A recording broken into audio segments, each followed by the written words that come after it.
السلام عليكم. waxaa ogtahay Telegramka in la xiray oo aan la isticmaali karin VPN la'aantiisa. Haddaba maanta muuqaalkan waxaan kaga hadlaynaa Telegramka in la isticmaali karo VPN-ka la'aantiisa oo aad u baahnayn VPN. Haddaba Telegramka marka aad gashid oo aad soo furtid connecting ayuu ku dhahayaa qaybtaas kore. Kaliya waxa ku xalin kartaa adoo isticmaalaya VPN. Haddaba muuqaalkan waxaynu ku tusi doonaa inaad ka maarmi kartid VPN-ka oo isticmaali kartid Telegramkaaga VPN la'aantiisa. Marka ugu horeysa waxa u baahan tahay inaad VPN-ka soo furatid.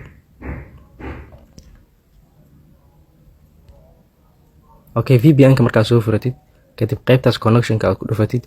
Muhiimna ma ahan in hal VPN aad haysatid. VPN kasta aad haysatid ayaa wadadan طبعا البنات كلها بتخاف من okay marka ka baxid VPN-ka waxa ku dhacay xayisiin fara badan buu leeyahay. Okay, marka VPN-ka aad ku xiriirsid mobilkaaga kadib Telegramkaaga waxaad sameynaysaa waa tirtiraysaa qaybta search-ka ka tirtire oo qaybtan hoose. Okay, VPN waxa soo furanaysaa Telegramka marka soo furtid waa kaas qaabkaas uu shaqeeyay. Okay, qaybtaas kore ayaa taabanaysaa oo ay ku qoran tahay search button-ka. kadib meeshaas waxa ku qoraysaa proxy-ga ayaa isticmaalayna. Proxy-yada waxa ugu caansan kan ay ku qoran tahay proxy af Carabigaas ay ku qoran tahay proxy MT-gan 7 milyan oo subscribers ayuu haystaa. bil walbaba ama isbuuc walba waxa la soo geliyaa proxy cusub. marka proxy-gan wuxuu ka caawinayaa inaad isticmaasho Telegramkaaga VPN la'aantiisa. Okay, proxy-ga ayaad ku dhufanaysaa qaybta connection-ka kii ugu dambeeyay kan baad ku dhufanaysaa. Okay, kadib waxaad ka sii dooranaysaa connect. wax dhibaato ah kuma geysanayo, xogtaadina iyo waxaaga Telegramka ugu jirtana kaama baxayo. waa sida VPN-ka oo kale. Okay, marka ku dartid connected ayuu dhahayaa.